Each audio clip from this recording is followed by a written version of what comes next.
Every month after the bills are paid, there's nothing left. You're praying, you're going to church, you're trying to tithe, but at the end of the month, you're right back in the same place, at zero or below it. And there's this voice inside you, quiet but clear. I'm doing something wrong, but what? That voice isn't crushing you. That voice is warning you. And today I'm going to tell you something straight. Yes, you are doing something wrong, but it's not your fault, because nobody ever taught you these 7 things properly. Not in school, not in church, not at home. I call them silent sins. They don't make a scene, no big scandal, no embarrassing moment. Nobody pulls you aside and says, hey, you're doing this wrong. But every single day, without you even noticing, they're quietly eating away at your financial future, drop by drop, year by year, decade by decade. Today we're going to look at all 7, but we're not just going to look at them. At the end of every section, there's a concrete step you can take that same day. Not theory. Something real. Something you can do that evening. But here's what I need you to know. If you skip the 7th sin, the other 6 won't get you very far. They might even work against you. So stay with me, all the way to the end. Let's go. Sin 1, betraying the small things. Jesus said this plainly. Luke 16:10. Word for word, whoever can be trusted with very little can also be trusted with much, and whoever is dishonest with very little will also be dishonest with much. Don't skim past that verse. Who does God entrust with big things, big opportunities, big resources, big responsibility? You? Your neighbor? Someone else at your church? The answer to that question isn't found in the big moments. It's found in the small ones. How do you handle the small things? Here's the most common way we betray the small things. Every month, $3, $4, $5 here and there. Streaming services you don't watch. Memberships you signed up for years ago to try something out and completely forgot. A premium app subscription, a digital magazine you never open, a platform you haven't logged into since who knows when. Each one looks harmless on its own, but when you add them up, you might have $40, $60, maybe $80 quietly leaving your account every single month. And you don't even know it. Where's that money going? Nowhere. No experience, no value, just gone. Think about a man, 54 years old, honest, hardworking, goes to church regularly, loves his family, but every month he's frustrated about why he can't seem to save anything. One day, he actually sat down and looked at his bank statement. Really looked. And there it was. 2 apps he'd been paying for 6 years and never once opened. A service he thought he canceled 14 months ago, still charging him. A music platform he never uses. A cloud storage account whose password he couldn't even remember. He did the math. 6 years. The total he'd spent sat with him for a long time. And the worst part? Not one of those dollars had bought him a single experience. Not one memory, not one moment. It had just evaporated. You know what sinks big ships? Small leaks. That's not a metaphor. That's finance. Small amounts draining out of your account every month pull you down over decades. And the worst part is, you don't feel it, because each one seems too small to matter. God takes the small things seriously. We don't. That's the difference. Here's what to do today. Pull up the last 2 months of your bank or credit card statements. Look only at the recurring charges. Mark every one of them. Which ones did you actually use in the last 30 days? Write down the ones you didn't. Tomorrow, cancel just one. End of tomorrow, cancel one more. By the end of this week, work through the whole list. This seems small, but God is watching how you handle the small things, and when you get the small things under control, bigger doors start to open. But beyond the small things, there's a silent sin that's far more dangerous. One that most Christians don't even recognize as a sin. In fact, when they're doing it, they feel good, relieved, almost like they've been rewarded. Sin 2, emotional spending. Solomon wrote this, Ecclesiastes 5:10. It's not one of the famous verses, but it should be. Whoever loves money never has enough. Whoever loves wealth is never satisfied with their income. This too is meaningless. Look at that carefully. It doesn't say whoever loves being rich.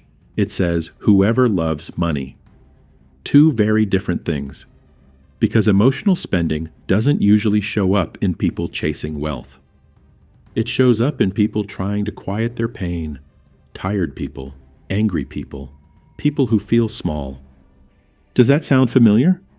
Long day at work. Everything went sideways. Your boss didn't listen. Your body's worn out. Your mind is fried.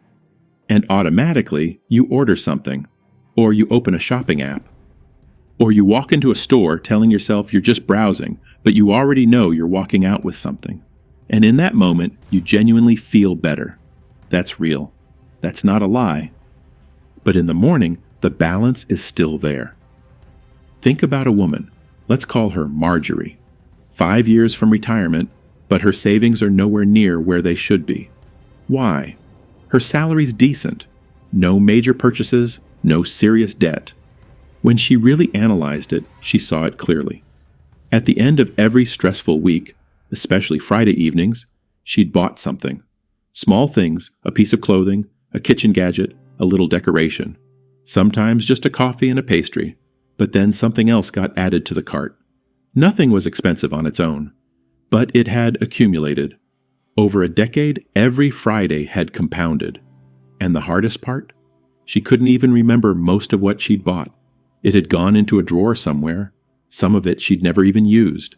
And those nights she bought it, she couldn't remember how those nights felt either. The relief was gone, but the bill had stayed. Purchases should be reserved for things you actually want to remember. You know why emotional spending damages you so deeply? Because in the moment, it looks like it's meeting a real need, but it isn't. It's just delaying it and charging you for the delay. Here's what to do today. Set one simple rule for the next 2 weeks. For any unplanned purchase over $50, wait 48 hours. Just 48 hours. Add it to the cart, but don't buy. Send the message, but don't hit send. If 2 days later you still genuinely want it, then decide. Most of the time, you won't want it anymore. And that money stays in your account.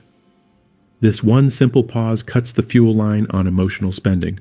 But I need to ask you something now. You've seen 2 of these sins already, and I have a feeling you recognized both of them.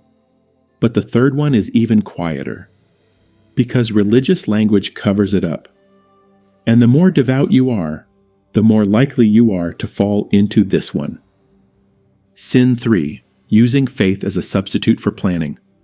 Solomon wrote this, Proverbs 21:5. The plans of the diligent lead to profit as surely as haste leads to poverty.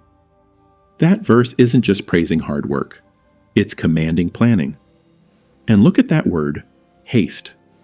Moving fast without thinking. Making decisions in a panic. Saying it'll work out somehow, God's got it. And using that as a reason to put off what you need to do today. Solomon says that leads to poverty, not hardship. Poverty. Well-meaning Christians say it all the time, God will provide. And that's true. God does provide. But God's provision almost always flows through hands that planned for it. Moses prayed and organized. He fed 2 million people in the wilderness for years. That required a plan. Nehemiah wept before God, and then counted bricks, organized workers, planned for security. Jesus performed miracles, and assigned 12 people to specific roles for a purpose. Faith doesn't replace planning. Faith works inside of planning. Here's what happens when you substitute faith for planning. You don't open a retirement account because God's got it. No emergency fund because He's in control of everything. No budget because He already knows what I need. Those beliefs are true, but those practices leave you fragile every single time something unexpected hits. An illness, a job loss, a car repair, and you fall apart. Think about a couple, Robert and Sandra, married 50 years, always supported their church, always lived by faith, always trusted God, but they never made a financial plan. He'll provide, they said, and they used that as a reason to never act. Budget conversation came up. We've given that to the Lord. Retirement account? We don't carry that worry. Insurance? He's our protector. Years went by. Kids grew up. Life was genuinely good. But the financial reality never changed. Robert's health declined. Hospital bills arrived. No savings. Their children stepped in. Good, loving kids who helped without hesitation. But Sandra, now near 80, never quite let go of the shame of being a burden to her own children. The question haunted her. Why didn't we plan? Trusting God hadn't protected her from that shame. Trust God and plan. That's not a contradiction. That is exactly the balance Scripture teaches. Here's what to do today. Grab a piece of paper or open the Notes app on your phone. Write 3 columns. First column, your total income this month. Second column, your necessary expenses. Rent, utilities, food, insurance. Third column, the difference. Just that. Not a perfect budget, just reality. Seeing those numbers together for the first time shocks most people. And being shocked, that's where change begins. But now I want to get to the 4th sin. This one I feel most strongly about. Because churches don't even teach this one. And this sin is the one that keeps you most enslaved. Sin 4, accepting debt slavery. Solomon said this in Proverbs 22:7. And this verse should make you uncomfortable. The rich rule over the poor, and the borrower is slave to the lender. Slave. Solomon didn't reach for a softer word. No metaphor, no exaggeration. Slave. God created you to be free, to worship freely, to give freely, to serve freely.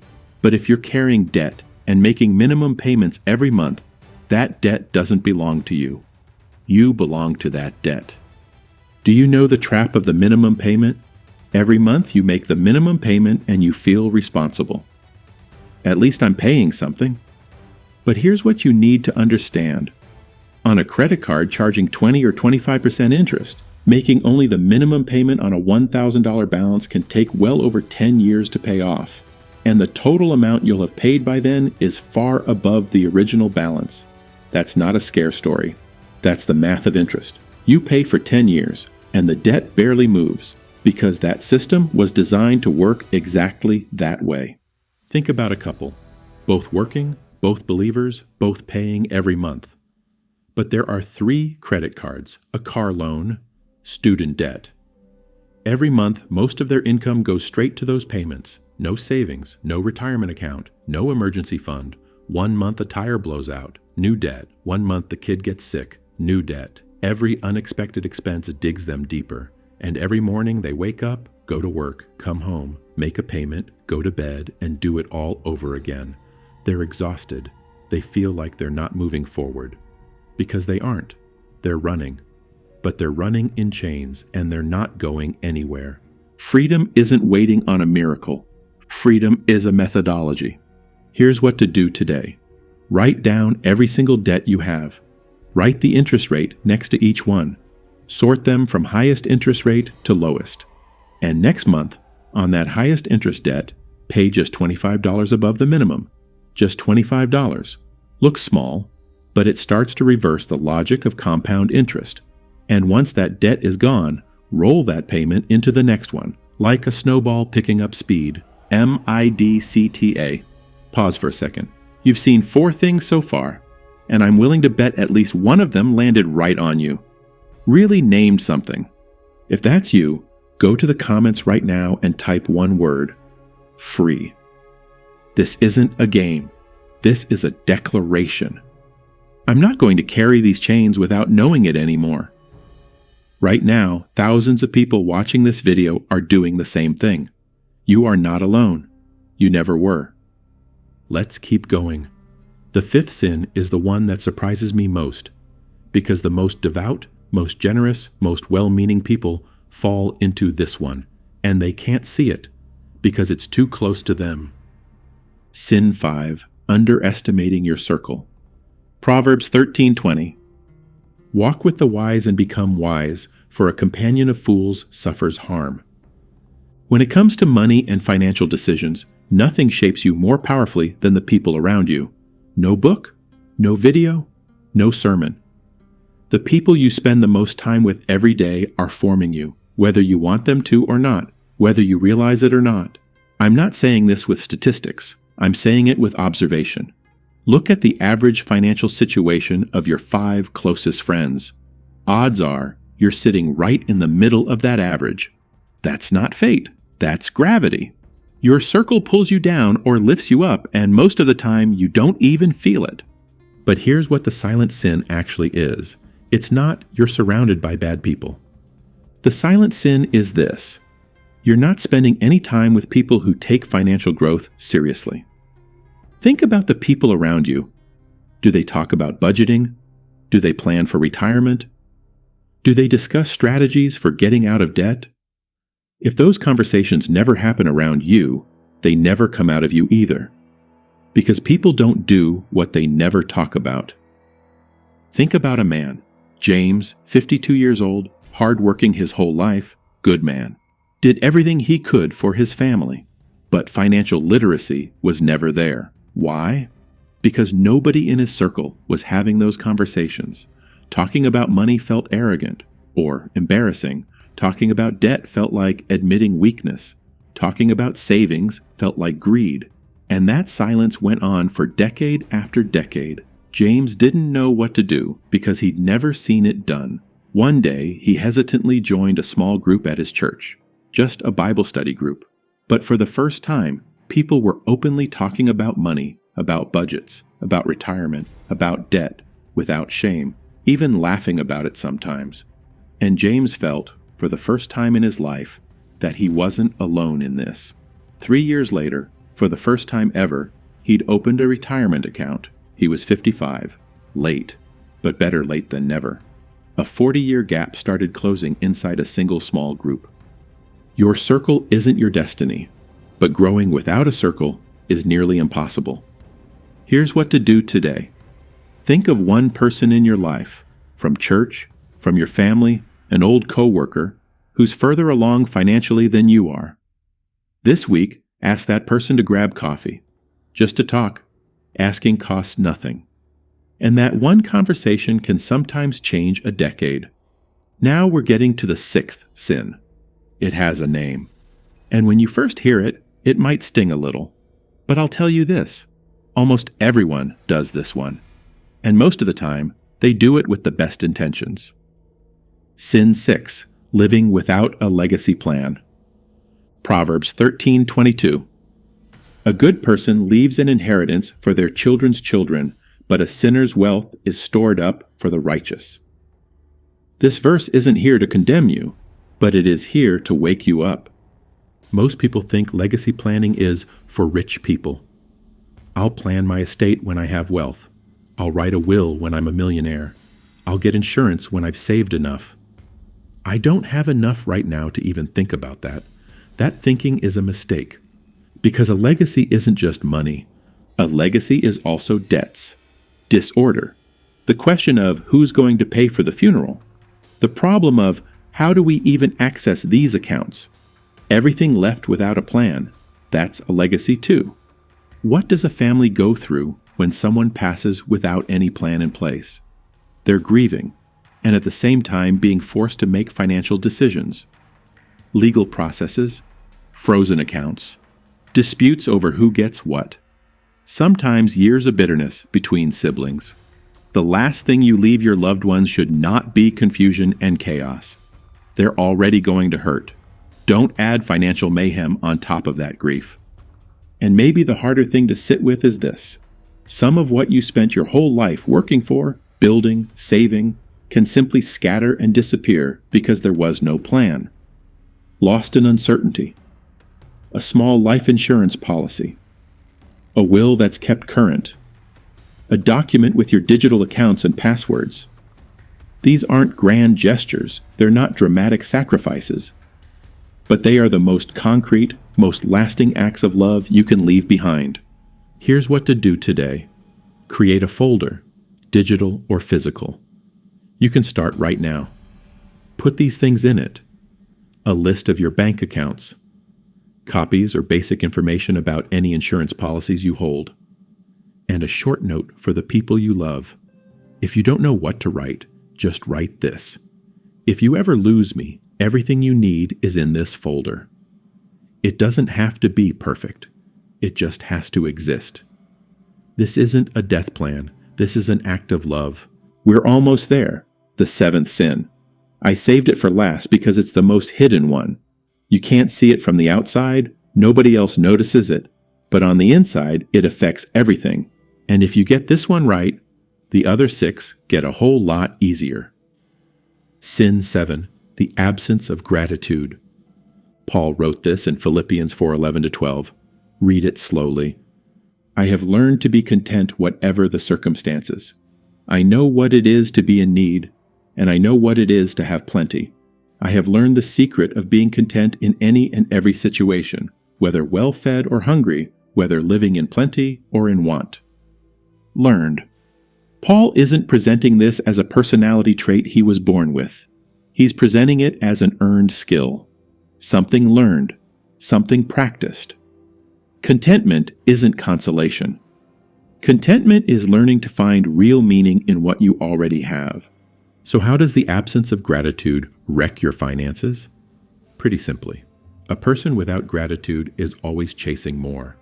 And people always chasing more are always spending, no matter what they earn. High income, low income, middle income.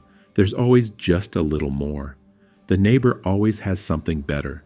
There's always something in the ad that you're missing, and that feeling constantly justifies the next purchase. I deserve this. I work hard. I'm entitled to this one small pleasure. If everybody else is doing it, why can't I? None of those voices are evil on their own. But if they're playing on repeat, the answer is always spend, and savings never happen. I call it the comparison spiral. And that spiral, and without you realizing it, keeps you in a constant state of not enough, not earning enough, not saving enough, not having enough. That feeling consumes you, and that feeling makes you spend. Think about a woman, Carol, a few years from retirement. She spent most of her life in the comparison spiral. Her neighbor's new car bothered her. Her sister's vacation photos made her feel small. The new houses other families at church were moving into pushed her to act. Each one triggered a purchase. Each one said, I deserve this too. I've earned it. And that feeling wasn't wrong. She had earned it. But deserving something and being able to afford it right now are two different things.